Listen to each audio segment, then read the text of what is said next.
Yes, go ahead, Brother Banges. Naririnig na ako, bro? Yes, naririnig ka na, bro. Ay, tatanong ko lang itong bro, nakita ko sa video ba. Nagbabangayan sila. Tapos ang tinatalakay nila about sa sa ligtasan. Tapos yung isa, ang stand niya, ligtas na daw siya. No. Tapos, ang tanong ng isa, ano daw ang batayan, bakit siya naligtas? Tapos, yung isa, kahit daw na magkasala yung katawan, ang katawan mo daw yung nagkakasala, hindi na yung nagkakasala yung spirit. Hindi daw hatulan yung katawan, bro. Totoo ba yun? Kahit na magkasala yung katawan, hindi na daw hahatulan yung yung spirit, hindi yun magkasala daw yun. Okay, pasagot natin yan kay Brother Junre. Brother Junre, pakisagot yung kanyang katanungan. Hindi na naman Edna, paki-co-host Edna si Brother Junre at Edna. So, mas makatid yan. Actually, ang talata kasi na ginagamit nila mo dyan yung yung 1 Corinthians 5, 1-5, pero basahin mo na lang yung 5 Burjando, direkta. Sige, boss. Okay, unang Korinto 5:5. Okay, ito, basahin na yung sinasabi, yung ginagamit nilang. Basahin mo na lang sa 3. Simulan ko sa 3. 5:3-5. Okay, simulan natin sa unang Korinto 5:3 hanggang 5. Sabi ganito, sapagkat ako sa katotohanan, bagamat wala sa harapan ninyo sa katawan, ngunit ako'y nasa harapan ninyo sa espiritu. Akin ngang hinatulan na ang gumawa ng bagay na ito na tulad sa ako'y nahaharap sa pangalan ng ating Panginoong Hesus, nang nagkakatipon kayo at ang aking espiritu na taglay ang kapangyarihan ng ating Panginoong Hesus, upang ang ganyan ay ibigay kay Satanas sa ikawawasak ng kanyang laman, upang ang espiritu ay maligtas sa araw ng Panginoong Hesus. Yeah. Ito yung pinaka-strong, talaga nila, strong defense na when it regards to salvation. Soteriology, na okay lang magkasala dahil ang hatulan daw, ang katawan lang, yung katawang lupa, ang espiritu ay sigurado ng ligtas daw. Yun, according sa talata na yan. So, yun ang kanilang ginagamit talaga tawag ito, pang-depensa sa kanilang pananampalataya. Pero ako, sa pag-aaral ko, sa talatang yan, siyempre, nagbabasa tayo ng mga commentaries, explanation ng mga dalubhasa. Catholic and Protestant, binasa ko parehas ng explanation, Ang talata na yan ay tumutukoy sa excommunication.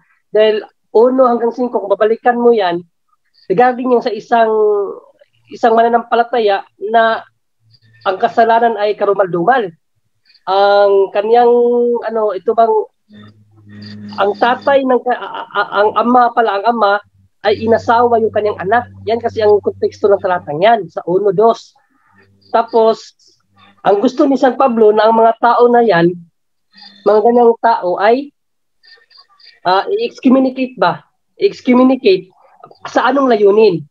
I-excommunicate dahil baka darating ang araw na ang tao na yan, dahil siya ay Kristiyano na, naniniwala na sa Diyos, naniniwala siya sa impyerno, baka sa huling panahon ay magsisi siya sa kanyang ginawa.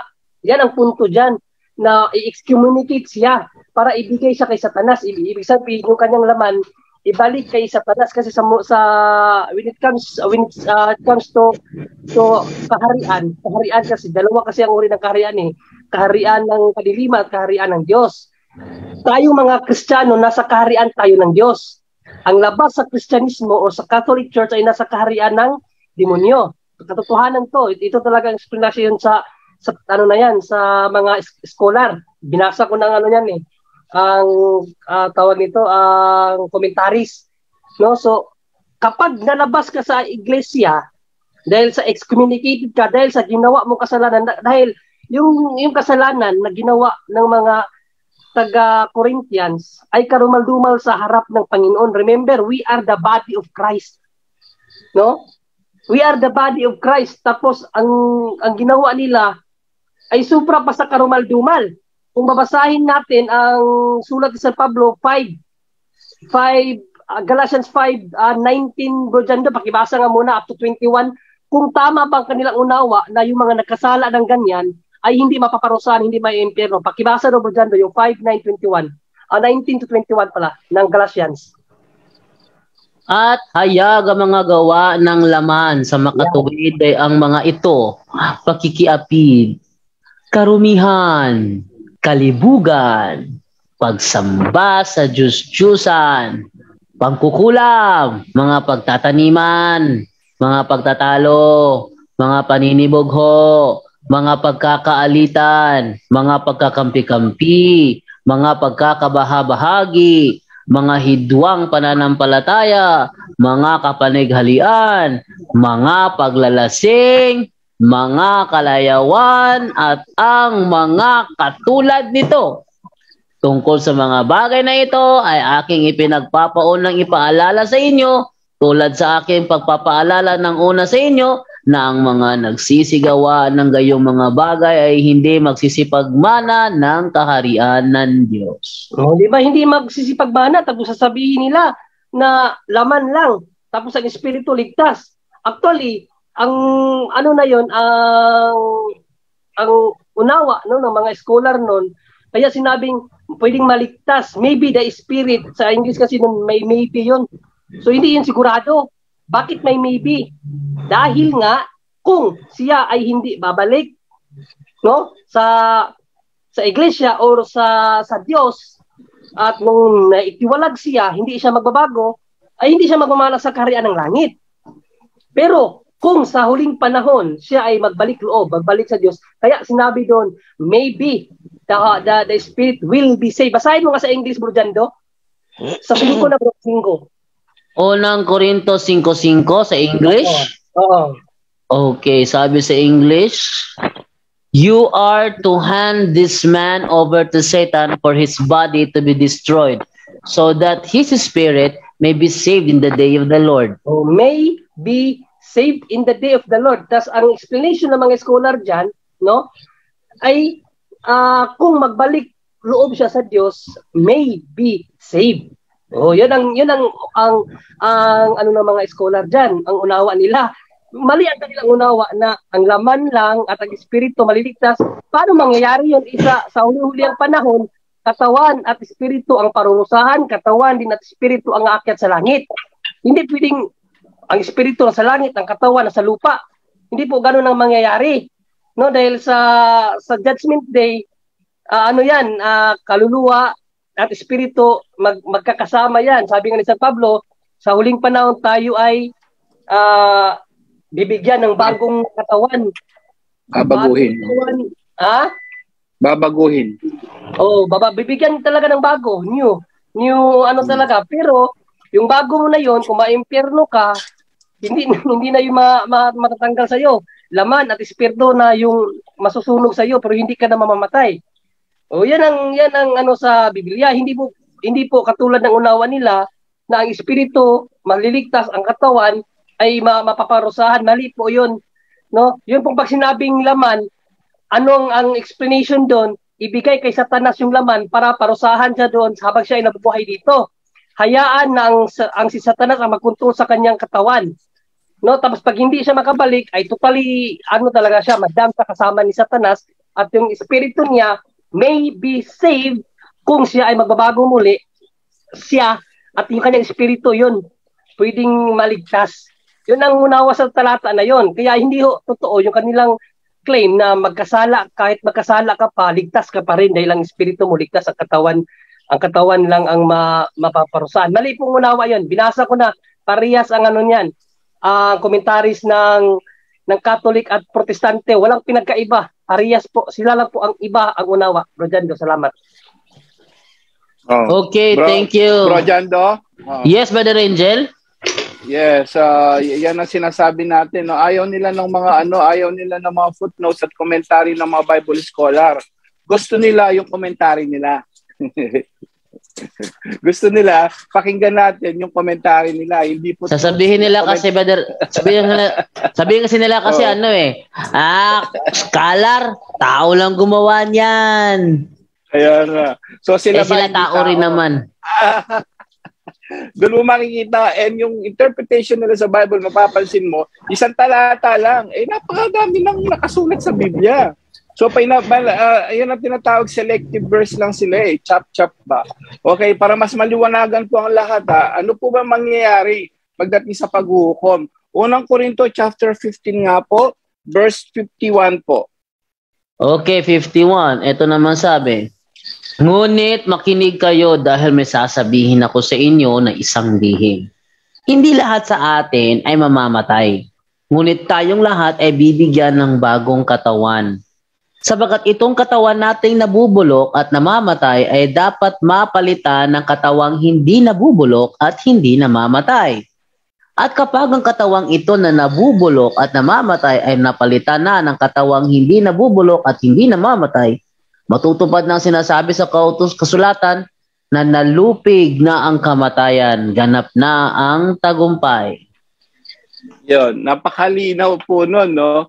So ang mangyayari dyan, pagdating ng isang paghukom, yan ang tinatawag na magiging glorified body tayo. Kagaya nun ni Jesus nun, kung naalala nyo, yung katawan niya, napalitan na yon, kaya tumatagos na siya nung napansin nyo po, nung siya ay nag-resurrect, yung mismong katawan niya yon, nabago na, kaya nga kahit nakasara ang pinto nun, nag-uusap ang mga apostol, nakapasok siya. Ang tawag doon glorified body. Yun yung magiging anyo natin sa paghukom. At yung sinasabing katawan lang na wala na nga yun, natunaw na, babaguhin na nga. Pagkatapos nun, anong mangyayari po sa pagdating mismo sa paghukom para sa kalaman na lahat, ito yung mangyayari. Pahayag chapter 20 po, verse 11 hanggang 15 po. Pahayag 20 verses 11 to 15.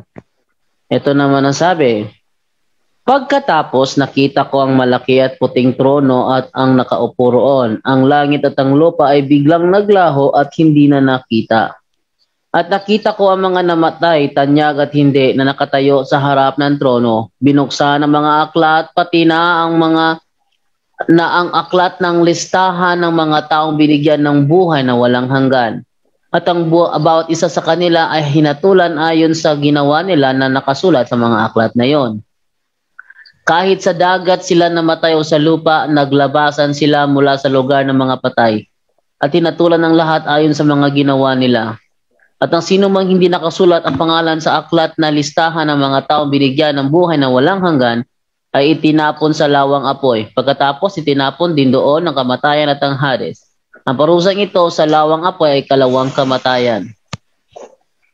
Napakalinaw po yun. Sa paghukom na po yan, yung last and final judgment, una yung particular. Ano yung inatulan doon? Yung mga patay. Ano yun? Yung mga kaluluwa noon, mga espiritu. So, paano mo ngayon sasabihin na hindi hatulan yun? Mga kaluluwa o espiritu. Mga kaluluwa at espiritu yan, lalagyan.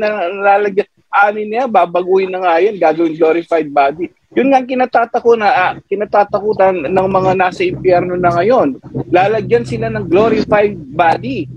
So actually, sa Ezekiel, mayroon pa nakalagay doon, lalagyan sila ng gitid, butot, laman. Yun ang magiging glorified body po. Yung kaluluwa niya, so paano hindi hahatulan? Yung kaluluwa o espiritu niya, tawag natin yan, spiritual soul, yun ay lalagyan po ng glorified body yun. At yun ang hahatulan. Di doon palang mali na po. So, ingat po tayo sa mga ganon. Self-interpretation, no authority.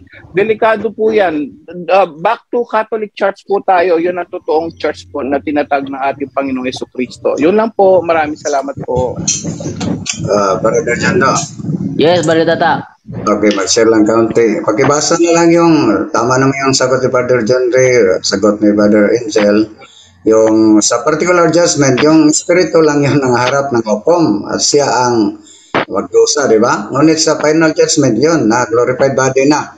Yun ang mabasa natin sa Mateo 13:42, Brother Jando, pakibasa, please. Okay, 13:42. Okay, sabi sa 13:42, itatapon sila sa nagliliyab na apoy at tuoy iiyak sila at magngangalit ang kanilang ngipin. So yung pag sa final judgment o general judgment, yun ang basa kanina ni Brother Angel, 1 Corinthians chapter 15, 51 hanggang 54 na palitan ng glorified body. So mabuti kayo pa doon ka sa langit, body and soul na, dahil ang tao hindi man pwede tawagin tao kung kaluluwa lang, walang katawan. So sa impyerno, body and soul din, magdusa. Yun. So kung para sa kanila, ang payo ni San Pablo Brother Jando sa 1 Thessalonians chapter 5 verse 23, pakibasa Brother Jando. 1 Thessalonians 5:23. Opo. Okay, sabi sa 5:23, pakabanalin nawa kayong lubos ng Diyos na siyang nagbibigay ng kapayapaan at naway panatilihin niyang walang kapintasan ng buo ninyong pagkatao, ang espiritu, kaluluwa at katawan hanggang sa pagbabalik ng ating Panginoong Jesucristo. So malinaw na ang payo ni San Pablo na banalin natin hindi lang yung espiritu, hindi lang yung katawan, kaluluwa, di ba? Pati yung katawan. Dahil po itong katawan, ito po ang magawa para po tayo ma-imperno, ito po na magawa para po tayo ay punta sa langit. Yun lang, maraming salamat para Jando.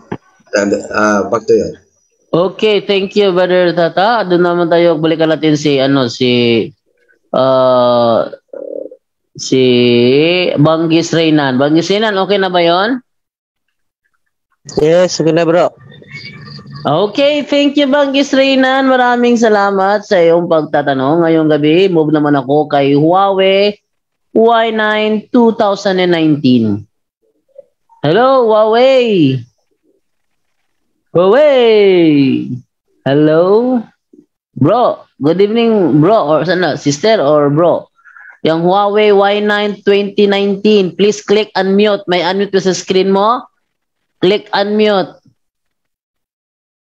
Wala. Wala siya dyan. Lipad ako sa isang matatanong na lang wala siya dyan Ano ko kay Kuya Lone. Kuya Lone?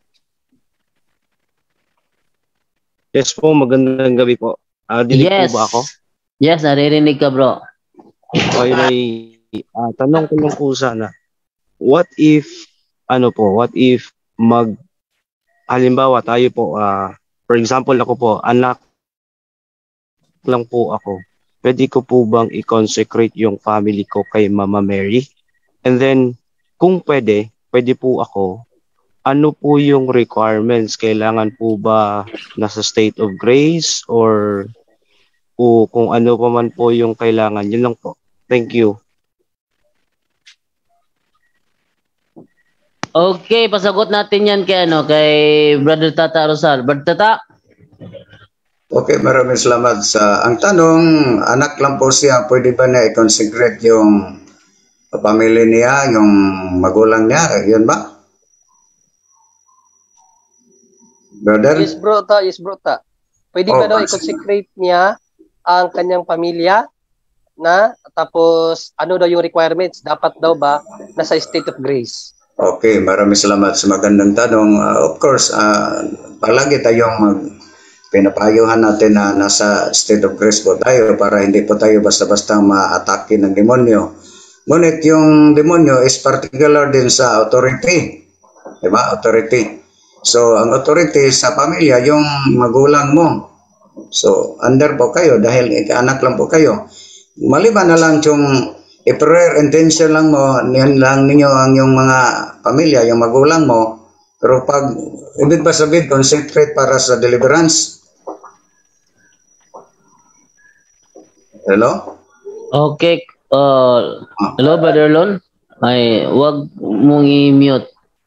Ay, ano po, ano lang po, gusto ko lang po sana i-consecrate sila kasi meron po kasing hindi magandang nangyayari today Actually, tumatagal siya, habang tumatagal, parang lumalala. Gusto ko lang po sana sila i-consecrate dun kay Mama Mary to Okay. ask for intercession, kasi ayoko po na lumala din yung problema namin dito. So, okay. Maganda naman yung intention mo, brother, pero ang pinaka-bisa na proseso, mas maganda magkumpisal po kayong lahat sa pamilya. Kahit na paano pa i-concentrate pag yung pamilya mo nasa state of mortal sin, wala tayong magawa. Walang visa yon. So, kailangan, ang pinaka-importante, undergo po tayo ng Sacrament of Reconciliation, General Confession, yung pamilya mo, pamilya hila, yung pangpamisa po kayo ng hiling na family tree, kung sa parasyo, may course yung pamilya mo. So, yun lang. Pero, pray mo, intention lang para sa pamilya, okay naman. Pero yung magkukumana po kayo para maano yung mga course sa pamilya mo, hindi yun basta-basta. Delikado po yun sa retaliation. Dahil po, ang demonyo is particular sa authority. Brota, dagdagan Okay. ko lang ng konti, no. Kung maalala mo, kapatid, no, yung kapanahunan ni Saint Lucia, saan ba yung dalawa niyang kasama, si Francisco at si Jacinta, no? Ang isa sa pinakiusap ni Mother Mary nung time na yon, no, ay ang rasya. Dahil laganap ang komunista noon sa Russia at sa tawag nito China, no? Kaya ang hiniling niya kay Santa Lucia na ipasabi sa Santo Papa, i-consecrate ang Russia at China sa mahal na puso ni Jesus at ni Mother Mary, Immaculate Heart of Mary, no? Kung sa bagay, ibig sabihin, i-rosaryo araw-araw, no? Dahil kung hindi daw gagawin yun, kakalat yung komunismo at baka buong mundo maging sakop na ng Communist Party of the whole world, no? Kaya nga na-influensyahan din si Juma Sison sa sa ideolohiya niyan, no? Kaya ang ginawa ni Saint Faustina, no, kinonsecrate niya at rin siya sa ng simbahan, at yun nga. Humina yung boses mo, bro, John Ray. Ito bro, John Doylo. Yan, okay. May tumatawag kasi.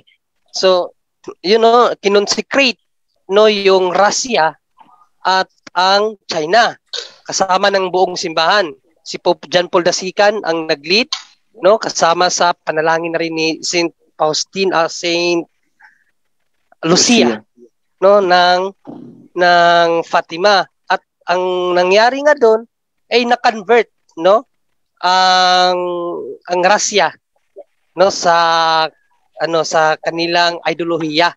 At ngayon nga naging orthodox nga tong Russia, naging kasapi na ng simbahang Katoliko.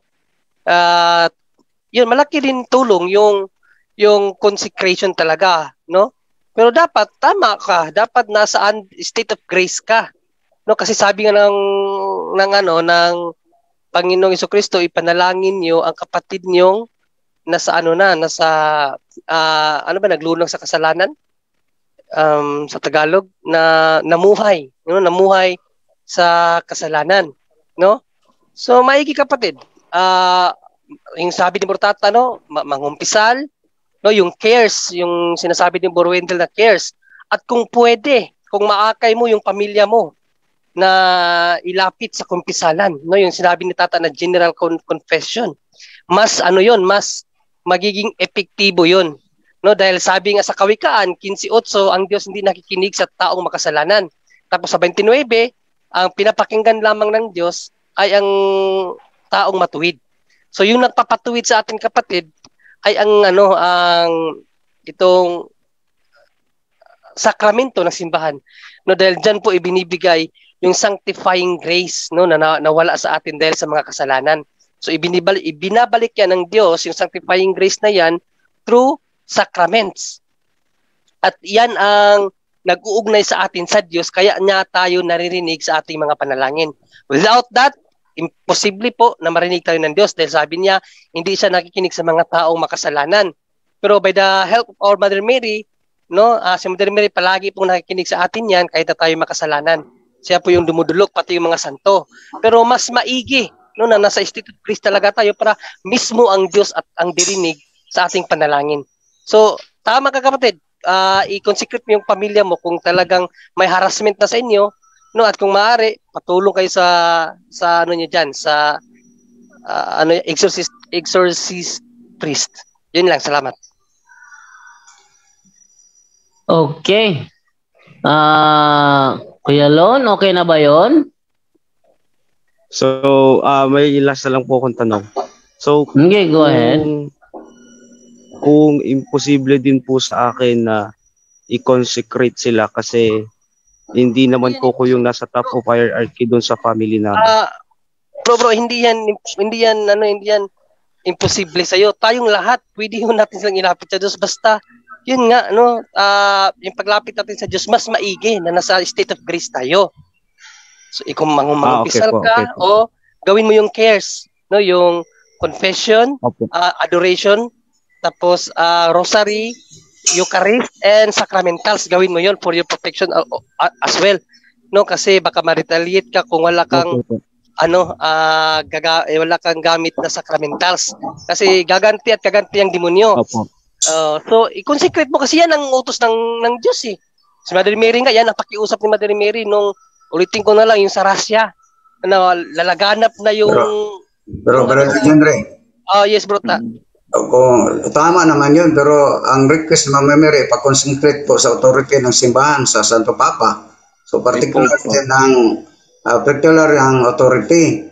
So, sa prayer of deliverance ni Father Sikia, may prayer about consecration. So, iba yung prayer for intention, iba yung prayer for consecration. So, mag-bis po tayo sa authority. Halimbawa, yung share ni Brother Wendell na isang atheist, inutusan ng isang obispo na siya na ang mag-cast out. Dahil ang nag-utos niya is authority, kahit na atheist siya. Dahil ang nag-utos niya is authority, bishop. So, may faculty po siya galing sa bishop. So, sa experience namin, particular yan, wala mang masama kung i-prayer intention natin through Holy Rosary yung pamilya natin. Diba? Bawat mystery ating intention. Pero iba na yung nag-base lang po tayo sa prayer ni Father Sikia. Iba yung consecration prayer na para na kayong nagde-deliverance na. Diba? Pero mas maganda. Ang punto niya, bruta, parang i-lift up niya yung pamilya niya ba? Hindi siya magde-deliverance, i-lift up niya through prayers. Yun nga yung consecration prayers ba? Okay, pero mas maganda yung payuhan na yung pamilya niya na mag general confession. Mas maigi nga yun. General confession. Mas maigi yun. Kaya kung ganon, kahit na pag nasa sa state of mortal sin sila, siguro mas may epekto, pero mas maganda yung nasa state of grace po sila. So general confession, at least nga epektibo yung ating kuhan. But depende na yun, brother, ha? Para walang masama natin. Gawin natin, no? Gawin mo lang yung cares na sinasabi ni Bro Wendell. Kasi wala rin namang imposible sa Diyos eh. Basta nasa state of grace ka, papakinggan niya yung panalangin mo, bro. Sabi niya yan eh. Nakikinig siya sa taong matuwid. Malaki, sabi pa ni Santiago, malaki ang naitutulong ng panalangin ng taong matuwid. So yung katuwiran kasi na nakakamit natin yun through accepting the sacraments of the church. Kasi nandun nga yung sanctifying grace. So malaking tulong yan sa pamilya mo kung magagawa mo nga lang ng maigi. Pero yung sabi ni Bro Tata talaga, mas maigi na mailapit mo yung buong pamilya mo dun sa confession talaga.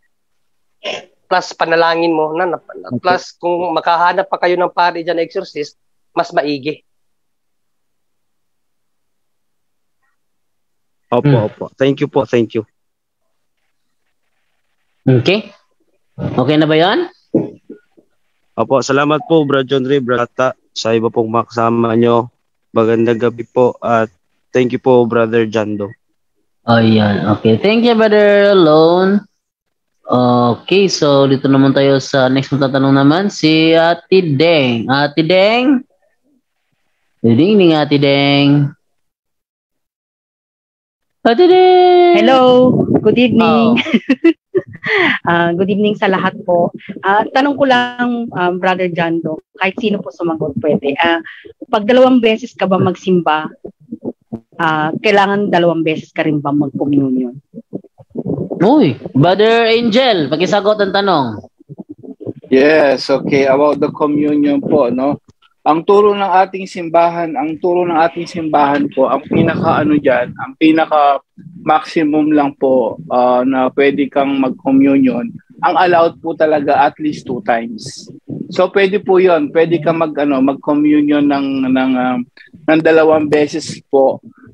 As long as buo po, makumpleto pareho yung misa. So wala pong problema 'yon. Wag na lalampas doon, no, kung ano. So unless yung iba nagsusubo na pwede po 'yon. Unless yung iba pag kami bilang lay minister nagbibiyatiko, 'yon kahit ilang beses po yung mga may sakit sa labas. So pwede po 'yon. Kahit ilang beses po. Pero pagdating sa ating ordinaryong tao, 2 beses ka mag-communion. Hanggang doon lang po ang maximum na simbahan po natin pagdating po sa communion. Ayon po sa turo ng ating simbahan. Opo. Pero make sure, lagi natin sinasabi na nag-confess tayo and we're on the state of grace po pag nagko-communion. Dahil bawal po ang ang nasa state of mortal sin. Bawal po mag-communion. Pero 2 times, okay lang po 'yon. Hanggang 2 times lang po. Salamat po. Paano po 'yon, Brother Angel? Kung halimbawa po, kasi syempre kung maaga pa po magsimba, kagaya po dito sa amin, tapos syempre nauna na yung misa, tapos after ng misa nag-receive siya ng communion, tapos saka pala mag-confession. Tama po ba 'yun? Okay, kung halimbawa po walang available na pare, na halimbawa wala pong available that time, pero napakaaga po kasi nung misa, syempre gusto niya, syempre pag misa, syempre magre-receive ng communion, pero after ng misa saka pala magko-confess. Is that okay ba 'yun? Actually po, tama-tama po yung tanong nyo. Nagawa na po nangyari na po dito sa Japan. Plano kami last 2 weeks ago. Plano muna namin mag-confess sana bago magmisa. Pero unfortunately po, ang nangyari, parang nag-iba yung time. Hindi namin alam. So from 11 to 12 naging 10 to 11. So nakarating kami mga 10:30. So hanggang dun sa ngayon, tinanong po namin bishop po yung nagmisa. So tinanong namin kung pwede pa kami mag-communion after na mass yun. So sabi naman ng bishop, okay lang po. Pwede po kayo mag-confess after na po yun. As long as make sure yung pagka pagka nagmisa kayo, lalo na yung mga may nagtatanong hanggang saan ba yung late? Naalala, siguro may mga nagtatanong, hanggang saan part ba ng misa? Ito yung malaking tanong ng mga iba hanggang saan ba part ng misa na pwede mag-communion? Halimbawa, late ka, after ng homily ba ni Father, pwede ka pa bang mag-communion? Yung mga ganun tanong, actually, ang turo ng simbahan po natin yan, as long as wala ka sa state of mortal sin, wala pong limit yon. Pwede kang mag-communion. Sa lahat po na nakikinig, as long as ikaw ay wala kang sa state of mortal sin, manalangin ka, and then even, lalo na kung hindi mo intensyon na malate, wala sa intention mo, wala po turo ang simbahan na after first reading, hindi ka na pwede, or after homily, hindi ka na pwede. No. Para po sa lahat ng nakikinig ngayon, kahit i-check nyo po sa internet the rules and regulations of the communion. Pwede bang mag-communion yung late na o hanggang Pwede po as long as wala nasa state of grace siya. So pwede po yan, wala limit. And then yung sinasabi nyo, you go to confession after that, pwede rin po yun. Lalo na yung desire mo kasi, na late ka lang, yung desire mo gusto. Pwede po yun. So you can do the confession after the mass. So no worries po. Wala problema doon. Salamat po. Okay, thank you po. May second question pa po ako, Brother Angel. Related po dyan. Kasi po may pinsan po yung amo ko, may cancer po siya, stage 4. So kinausap ko po yung kapatid kasi syempre nasa ano po siya, na ICU po siya. So kinausap ko yung nakakatandang kapatid na kung pwede dalhin po siya sa yung anointing of the sick. Tama po ba yun? Of course. Kasi hindi na po siya Oo. Pagkalabas po ng ICU. Pero Mas natakot maganda po po sila talaga. kasi ang iba po yung pagkaintindi nila pag anointing of the sick eh. Yung Akala bago po nila mamatay. yung para sa mamamatay na po. So parang na-misinterpret po nila yung ibig kong sabihin. Actually, yung anointing of the sick, biblical po yan.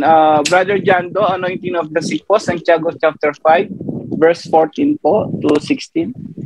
Okay, okay, basahin natin ang Santiago 5:16, 14 o 13 to 16. 13 to 16. Okay, ito naman sabi dito. Mayroon bang dumaranas na paghihirap sa inyo? Dapat siyang manalangin sa Diyos. Mayroon bang masaya sa inyo? Dapat siyang umawit ng mga papuri. Mayroon bang may sakit sa inyo? Dapat niyang ipatawag ang mga namumuno sa iglesia para ipanalangin siya at pahiran ng langis sa pangalan ng Panginoon. Yeah, sandali po. Diyan lang po. Narinig niyo po 'yon. Yung tinatawag ng matatanda iglesia, yun po yung mga bishop natin, mga pare. So sila po kaya magpapahid ng langis. So biblical po 'yan. Pakituloy lang po. Okay, tuloy natin. Ang sabi naman dito is ang panalangin may pananampalataya ay nakakapagpagaling ng may sakit. Ibabangon siya ng Panginoon at patatawarin kung nagkasala siya. Kaya nga, ipagtapat ninyo sa isa't isa ang mga kasalanan nyo at ipanalangin ng isa't isa para gumaling kayo. Malaki ang nagagawa ng panalangin ng taong matuwid. So may pray-over pa po ng mga kaparian yan. Hindi po yung mamamatay, kundi pagalingin nga eh. Narinig nyo po yung talata? Para gumaling sa karamdaman, which is lang po kasi yan, mentalidad ng mga Pilipino, ng mga akala nila ganun, no. Anointing of the sick is healing. Hindi po siya yung mamamatay ka na, eto na. No. Mali pong yun. Sa amin po sa Lady. Yun nga po ang yes. Yun nga po ang gusto ko, parang yun ang offering ko. Mali po ang pagka-interpret nila. So, tinanggihan po nila yung offer ko na ganun. Kaya, pinag-pray ko na lang. Opo. Kaya nga po parang natakot ako eh. Okay, sa mga nakikinig ngayon ito po totoo po to, true story. May isang pare na nag-homily siya, nag-anointing of the sick siya, nagbigay po siya ng secret host o consecrated host, nagbiaticum po siya, nagsubo ng hostia po. Alam niyo po, miracle. Gumaling yung may karamdaman. Naku, maling-mali po yung pagtanggi niyo sa Opo. Maling-mali yung yung pong body of Christ mismo, yung palang pong body of Christ na consecrated host, yun palang po nagpapagaling na yun. Hindi lang sa physical, lalong-lalo na sa spiritual. Kailangan po lahat na may karamdaman nakikinig ngayon. Hanggat maaari, kahit everyday po, pasubo niya ng banal na hostia, everyday mas maganda dahil ang katawan at sabi nga, ako ang pagkain na nagbibigay buhay. Malinaw po yun, Juan 6. So, ako ang pagkain nagbibigay buhay. Huwag niyo po sabihin na pinuntang kayo ni Father na mga lay minister mamamatay na. No. It's a no. So, that's for healing po, spiritually and physically. Yun lang po. Maraming salamat. Salamat po, Brother Angel. Opo. Brother Tata po. Okay, mayroon lang kang share about adventing of the sick. Dahil po kami, brother, nakapasok na din si Brother Wendell. Dahil kami, Brother Wendell, first time namin nakapunta sa Alabada, Cotabato, dahil may imbita sa amin. Nagmotor lang po kami, nagbiyahe dito sa Maguindanao po kami. So, pagdating namin sa Alabada, pagod kami sa biyahe. So, ang naghingi kami ng dalawang pare naman doon na magpa-unwinting po kami. So, yan, nagpa-unwinting po kami. Tapos, nag-unwinting po kami. Bigla lang pong lumakas ang aming katawan. Lumakas, amen. So, experience yun namin. Nagpa-unwinting kami dahil pagod kami sa biyahe. So, bigla lang lumakas ang aming katawan. Tapos, nag-unwinting po ang pare sa amin. Yan ang pinaka-epektibo. Hindi lang yun para sa imamatay na yun. Yun na, maraming salamat. Nakapasok na, Brother Wendell. Okay, thank you po, Brother Angel, Brother Tata, sa explanation. Thank you po. God bless. Good evening. Okay, thank you Ate Deng. Maraming salamat, no? So, ito naman tayo sa isa naman ang tatanong naman, itong si Angel's iPhone. Angel's iPhone, good evening. Hello po, hello. Mm-mm. Hello, magandang gabi po sa lahat. Ayan po. Ang tanong ko lang po is, di ba po yung cares po ba o care? Care lang. Cares po ba yun? Cares po with Cares, S. confession, adoration, tapos Rosary. yung rosary, Eucharist, and ano po yung isa? Sacrament po. Sacramental. Sacrament po. Yung adoration po, ano po yung process ng adoration? Pagpunta po sa Blessed Sacrament lagi. Yung core po na tinatawag. Ngayon, Brad Tata, ay core. Brother Wendell, nakapasok na Brother Wendell. Brad Wendell, core daw po.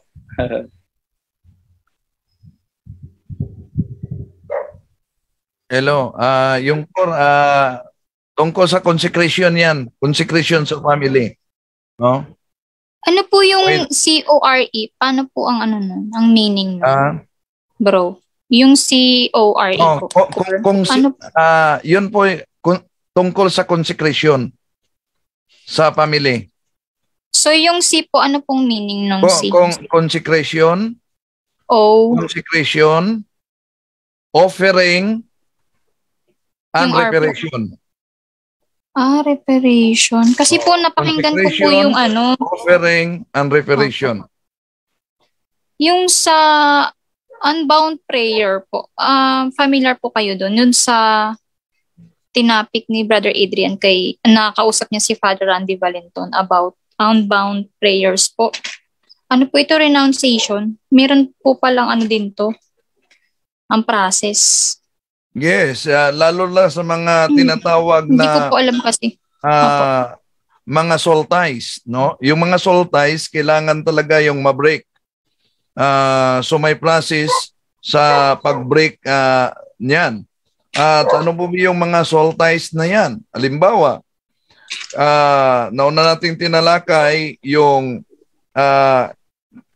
kahit na kung ikaw ay may asawa, kasal ka pa sa pare, ngunit meron kang kalaguyo na isang dalaga, no? So merong nangyari na sex outside marriage.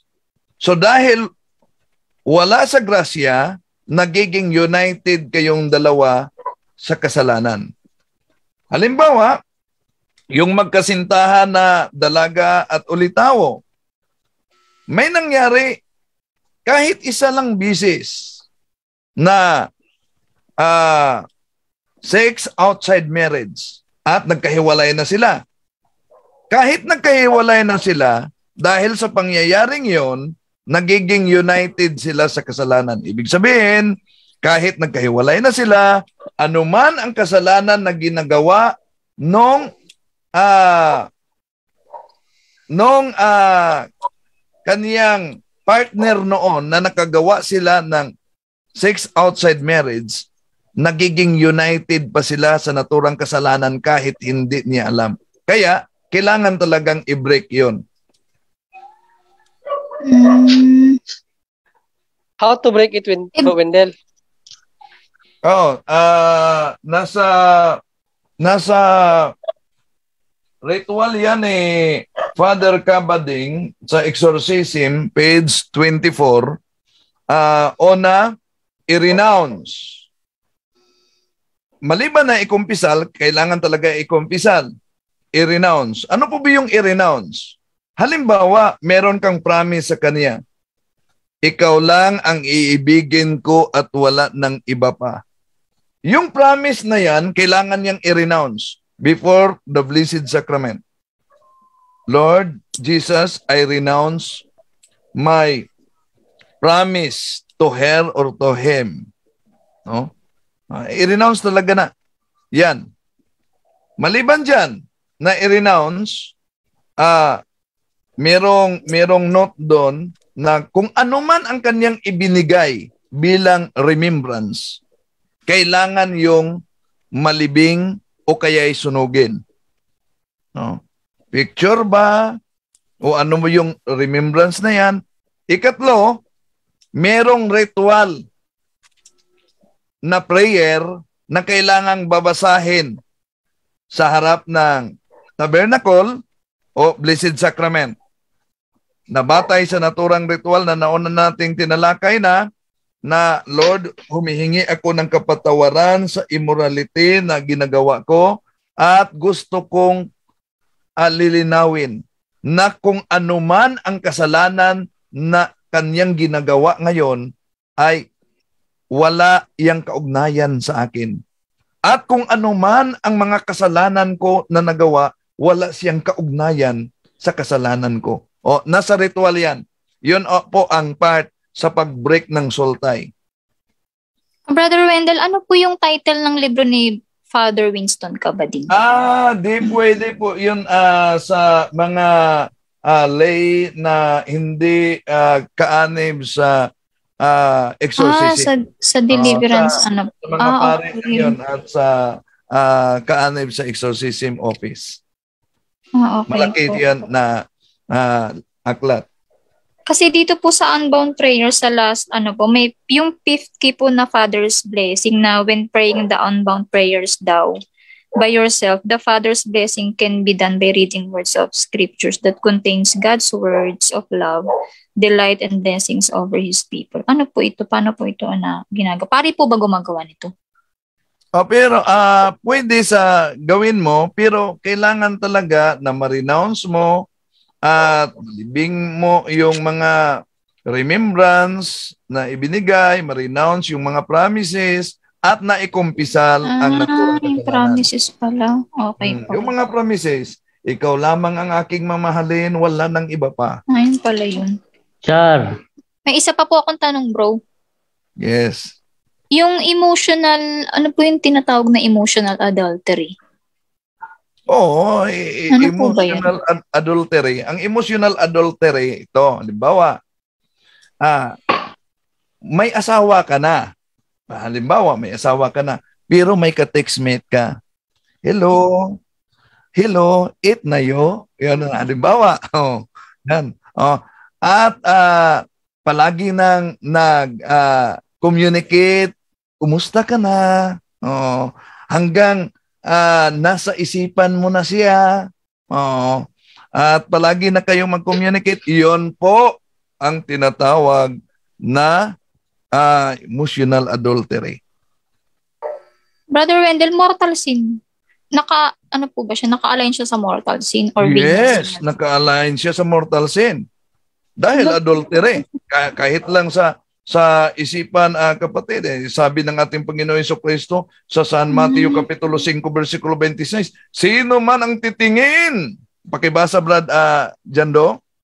Yes, ano yung banta? Brother Wendell? Mateo Kapitulo 5:26. Okay, 5:26 ng Mateo, sabi ganito. Tinitiyak ko sa iyo, hindi ka makakalabas 28 yata. 28. 28. Ngunit sinasabi ko sa inyo na ang tumingin lang sa isang babae ng may masamang pagnanasa ay nagkakasala na ng pangangalunya sa kanyang isip. Mose, pangangalunya na sa isip, no? Lalo na yung mga nanood ng mga pornography, yung mga nagsagawa ng masturbation. Dami talagang mga kapag mag-lecture kami, daming magsasabi, kasalanan pala yung masturbation. Anong naman? Pag mag-masturbate ang isang tao, mag-imagine ka ng mga langgam, ang mga ibon na nagliliparan. So, natural, malaking kasalanan yan. Batay sa Catechism of the Catholic Church. Yun po, kapatid. Salamat po, bro. Pinanood ko po kasi yung about sa Unbound Prayers, kaya naitanong ko po. May ano pala, may proseso pala siya. Medyo. Salamat po, bro. Salamat po sa lahat. Thank you po. Yes, thank you, brother. At Angel's iPhone, maraming salamat. So, lipat muna ako sa isang mga tatanong naman. Si Luis iPhone. Luis iPhone, good evening. Bro, follow-up question lang, bro. How often man magpa-anoint in our life? About anointing the stick. Brother Wendell? Okay, una kapatid, halimbawa, anointing of the sick, no? Kung sakali, tapos na ang anointing of the sick, pero sa ilang mga araw o ilang buwan, nasa peligro ang buhay. Ano po yung nasa peligro ang buhay? Halimbawa, di tayo sure, undergo ng operasyon. So, kailangan talaga anointing of the sick. Kasi kung, for example, na mayroon kang, pupunta ka sa church, tapos ang pare nag-anoint ng sick, pwede kang pipila doon? Hindi. Pwede man dahil halimbawa kapatid, no? Kapistahan ng santo, mga ano ba yung sino yung santo na kalimutan ko, no? Yung Paschal Candle, no? Merong anointing of the sick sa loob ng misa bago matapos. Yun, parang nagtanggap ng komunyon, nakalinya talaga. Oh, kasi kung minsan mayroon kasing in-announce sa church namin na mayroon kaming anointing of the sick. So, ang pakiramdam ko parang yung sinabi mo nga, nag-accept ng parang communion. Sabi ko, hindi naman nata masama kung magpapa-anoint of the sick ka, di ba? Yes. Okay lang yan. Dahil ang ating sakit ay hindi lang sa katawan, ay pwede rin sa espiritu at makakatulong yan sa atin. Okay bro, mag-switch ako na another question. Ated na. Naririnig ka yata. Sige, go ahead, brother Luis iPhone. Follow-up question. Ano lang to sa yung parang relationship sa other, or for example, di ko to ginagawa ha, one night stand. Anong magawa noon bro sa life ng taong nagawa one night stand? This is just for lesson for everyone para ma-clear up yung yung soul ties bro. Anong effect noon? Malaking problema kapatid. Halimbawa, yung naging partner niya sa yung sinabi mong one night stand, yung naging partner niya halimbawa, dami ng nakaraan na mga partner at nakaraang kasalanan. So ibig sabihin, tulad ni Maria Magdalena noon na daming demonyong pumasok sa kanyang katawan, kung gaano kadami ang kasalanan, yun din kadami ang demonyo. At dahil yun din ang kadami ang demonyo, lalo na yung may kaugnayan sa relasyon, halimbawa, paiba-iba ang lalaki, ang dami ng mga kasalanan, so one night stand, nagiging united ka sa lahat niyang kasalanan. Oh, okay. So, yun lang inaano ko lang para sa lahat nakikinig ba na ma-clear up yung ganun, lalo na yung pupunta sa bar, one night stand. So, hello, brother. Yeah. Brother.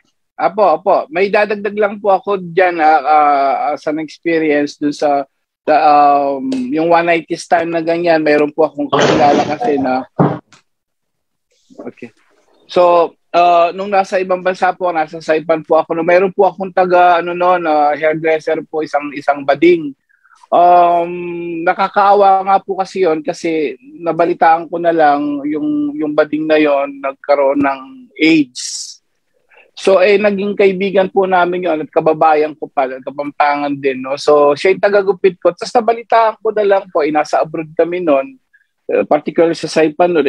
Bigla may nabalitaan ko po sa Filipino community, may sakit na nasa ospital at may AIDS. So pinuntahan ko po talaga yon dahil kaibigan nga namin ng mga katrabaho namin na siya yung nagugupit sa amin. Nung naikwento niya po, para po sa lahat ng mga mahilig naikwento niya na nagkakwentuhan po kami, no? Pero nakamasa ko noon nagkakwentuhan po kami, sabi, paano nangyari yan? Alam niyo po, ang sabi niya, may nakilala siyang lalaki. Doon din po, parang gasoline boy lang yata o parang yun. So, one night stand lang. Ayan tingnan niyo po to sa mga gustong magna one night stand. One night stand po, nakatiyempo pa siya na may AIDS. This is a warning for everybody. Talagang mismong kaibigan ko, close friend ko po, nagkaroon ng gano'n nung nasa ibang bansa ako. So, yung one night stand na yan, naku, can do a lot. Pwedeng it can damage your whole life. So, pwede po, iwasan na po natin mga ganyan. Lalong-lalo na, yung mga katalik nyo, hindi nyo kilala. So, warning lang po yun. So, iwas-iwas lang po. Salamat po, yun lang po. Maraming salamat po. At maliban yun, kapatid, no, dapat din mag-ingat sa taktika ng demonyo na ipasok sa ating isipan. Dahil isa sa kanyang taktika, sige, gawin mo yan. Kahit isang bisis lang, pagkatapos, ikumpisal mo yan. Yan, mag-ingat sa ganyan na taktika ng demonyo. Pinapakinggan ko yung advice mo, bro. Lalo na yung sinasabi mo na study their tactics. So, pinifeel mo yun yung mga ginagawa nila na parang hindi ayaw mong magsimba, yung parang mga ganon na tactic or i-delay ka na pagdating sa church, parang ganon. So, inaano ko yun yung advice mo. Thank you very much sa lahat na explanation. Okay, thank you. Okay, thank you, Brother Luis iPhone. At may nakita akong first timer dito. Kontakin si first timer, your bro. Your bro. Hello, good evening. Hello? Naka-headset ka ba? May sira siguro ang microphone mo. Hindi ka marinig. Your bro. Hindi ka marinig, bro. Tanggalin mo daw yung yung headset mo, kaya yung Bluetooth speaker mo, baka yan dahil hindi ka marinig. Hello?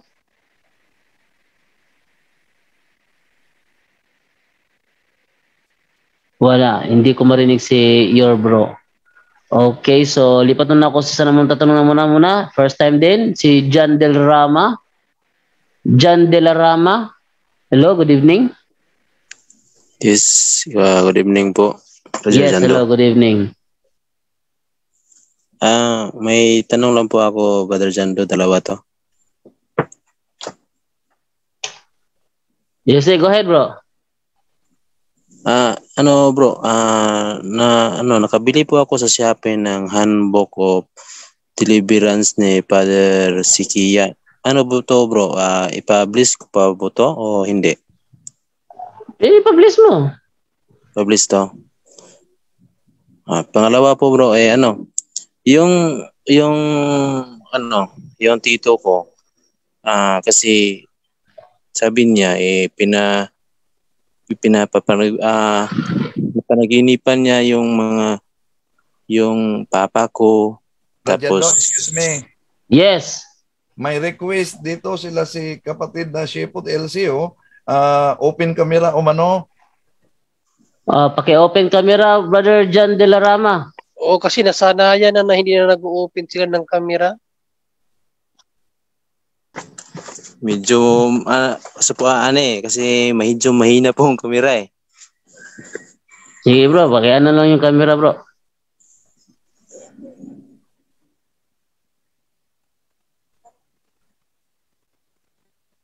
Yan. Okay. Alright. Mau deh, pura buligo ng likod.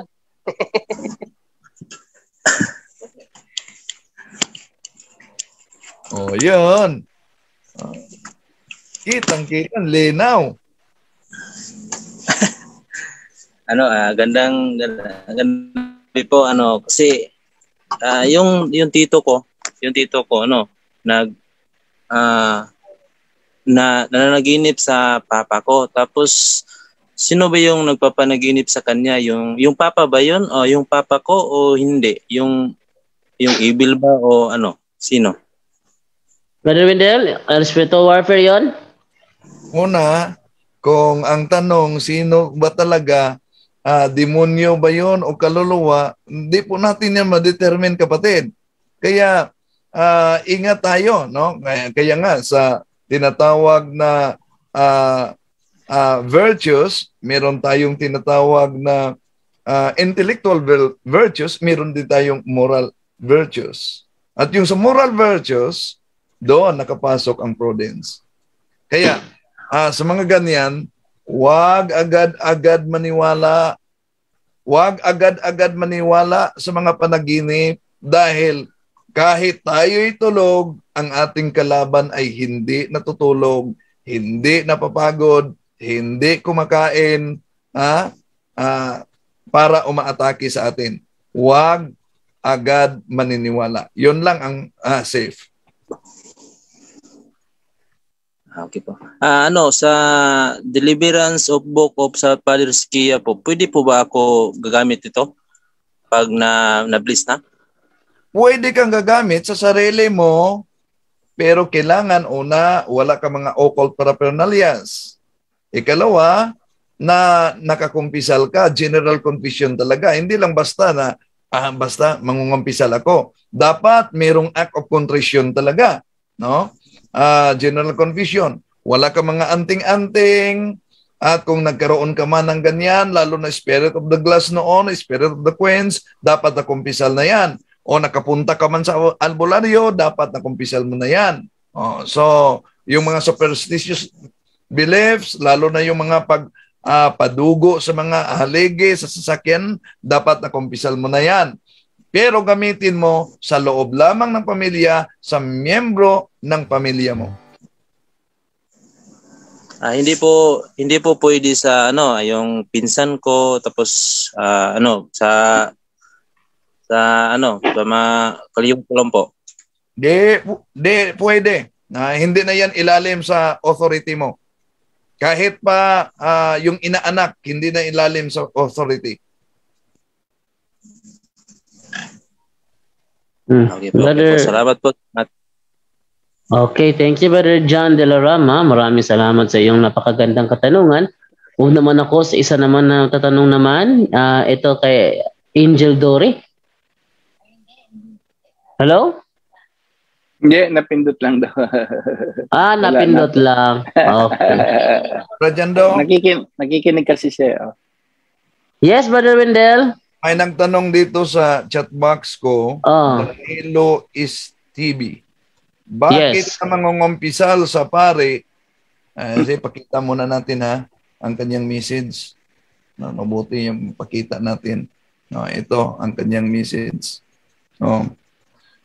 Bakit ka mangungumpisal sa pare? Ano sila? Diyos? Sa Diyos ka mangungumpisal. Kay siya ang may-ari ng iyong buhay, di ang pare. Yun po, Bro Jando. Okay, yan ay tanong ng isang hindi nagbabasa ng Biblia. Bakit? Sa Biblia kasi, binigyan ng authority ang mga apostol na magpatawad ng mga kasalanan. John 20:21, sabi ganito, muling sinabi ni Jesus sa kanila, sumainyo ang kapayapaan. Kung paanong sinugo ako ng Ama, kayo ay isinusugo ko rin. Pagkasabi niya nito, hiningahan niya sila at sinabi, tanggapin niyo ang banal na espiritu. Kung patatawarin niyo ang kasalanan, ewan ko kung nauunawaan ito nung nagtatanong, kung patatawarin niyo ang kasalanan ng isang tao, pinatawad na siya ng Diyos. Di ba ganyan ang kumpisal natin? Pinapatawad ka namin bilang alagad ng simbahan, di ba ganon?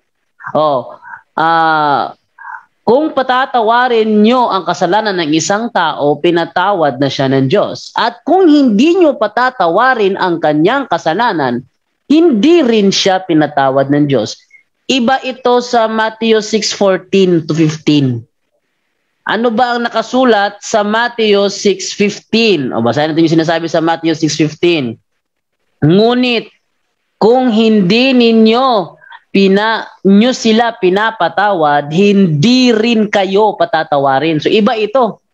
Sa Matthew 6:15 is pag hindi siya nagpatawad, pati siya hindi patatawarin. Pero sa John 20:23, pag hindi nila pinatawad, hindi mapapatawad yung humihingi ng tawad. At kung hindi ninyo patatawarin ang kanyang kasalanan, hindi rin siya, sabihin, hindi kasali yung yung binigyan ng authority. Kaya dito sa John 20:23, authority ito. Hindi ito gaya sa Matthew 6:15. Iba ito sa Matthew 6:15. Yan. So, yan ang kumpisal. Di mo man mabasa letra por letra ang katagang kumpisal, pero dyan, nagpapatawad ng kasalanan. At pag pinatawad niya, pinatawad na siya ng Diyos. O, yun. So, para bang wala kang mabasa sa Biblia na si Pedro may asawa. Pero ang mababasa mo, si Pedro may biyenan. The same rin yan. No?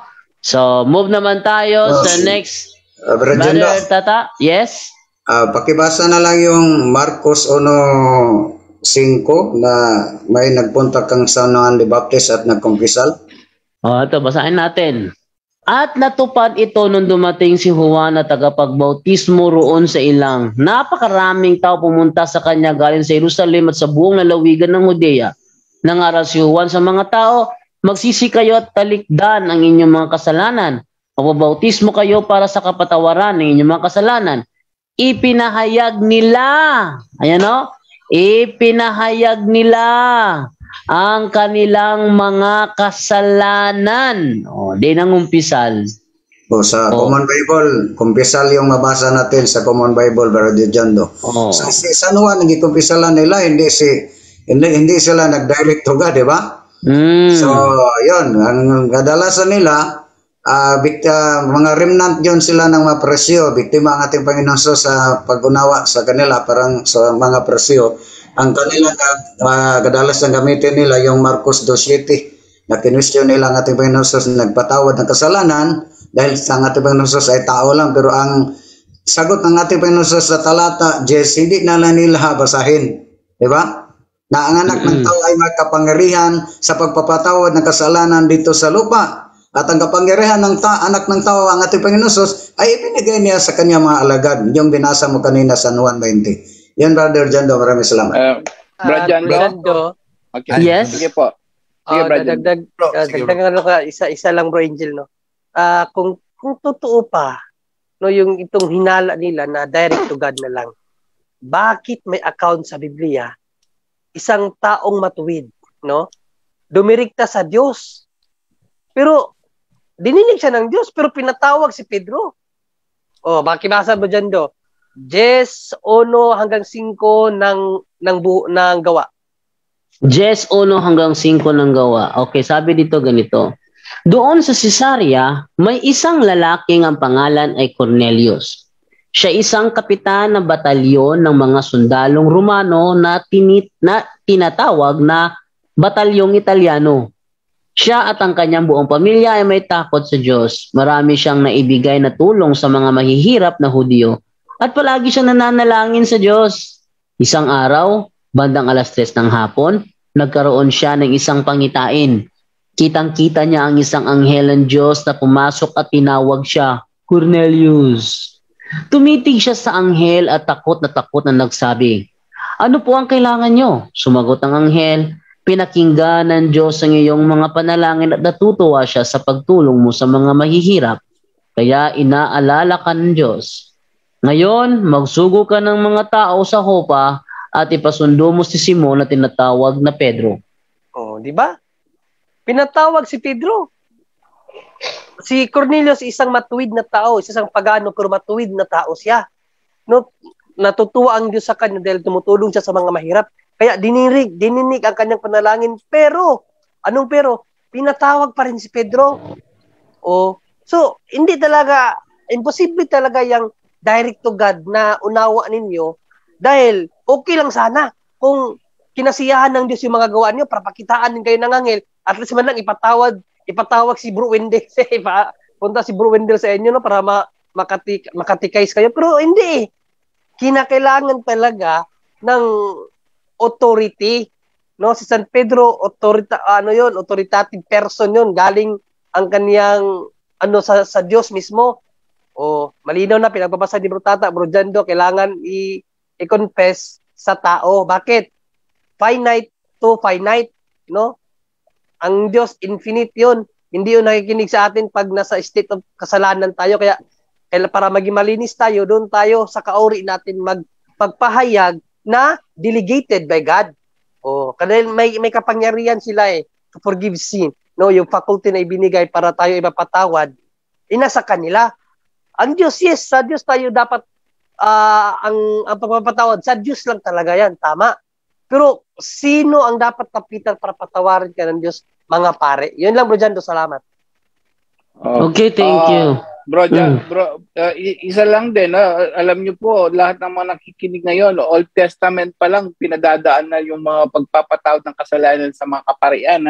Old Testament pa lang, noon walang confession, kundi maghandog ka. Pag makasalanan ka, maghandog ka. Pero idadaan mo pa rin yun sa pare. Leviticus po, chapter 19, verse 21 to 22. Isa lang pong verse na yan, pero marami yan. Isa lang po bibigay natin.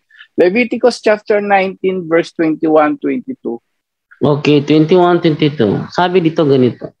Kinakailangang magdala ang lalaki ng lalaking tupa malapit sa may pintuan ng toldang tipanan bilang handog na pambayad sa kanyang kasalanan sa Panginoon. Sa paghahandog ng pari ng tupang yon sa aking harapan, matutubos ang lalaking yon sa kanyang kasalanan at patatawarin ko siya. Kapag dumating na kayo sa lupaing ibibigay ko sa inyo, huwag ninyong kakainin ng bunga ng mga punong kahoy na inyong itatanim sa loob ng 3 taon. Ituring niyong marumi yun. Napakalinaw, no? Hindi naman sinabi ng Diyos, si Yahweh nagsasabi niya, ng Diyos mismo. Hindi niya sinabing, dumiretso kayo sa akin, ihandog niyo yung yung hayop na yan, no? Yung tupa, ihandog niyo sa akin. No, dadaan pa rin sa pari yun nung unang panahon. Ngayon, dahil nga inihandog na, may redemption na tayo kay Jesus Christ, sa ating Panginoong Jesus, siya na ngayon inihandog, hindi na kailangan magandog. Ang ginawa na lang ngayon para sa mga tao nakikinig ngayon po kumpisal na. Kaya nga binigyan ng authority sa 1 chapter 20 verse 21-23, binigyan naman ng authority bilang mag-confess naman, magpatawad ng kasalanan. Dati handog, ngayon confession na po para mas malinaw po sa lahat. Yun lang po, maraming salamat. Brother Jando? Yes, Brother Wendell. Okay, una, pakibasa sa The Living Bible, Brother Jando, ang Galatia 3:28. Okay, Galatians 3:28 sa The Living Bible, sabi ganito.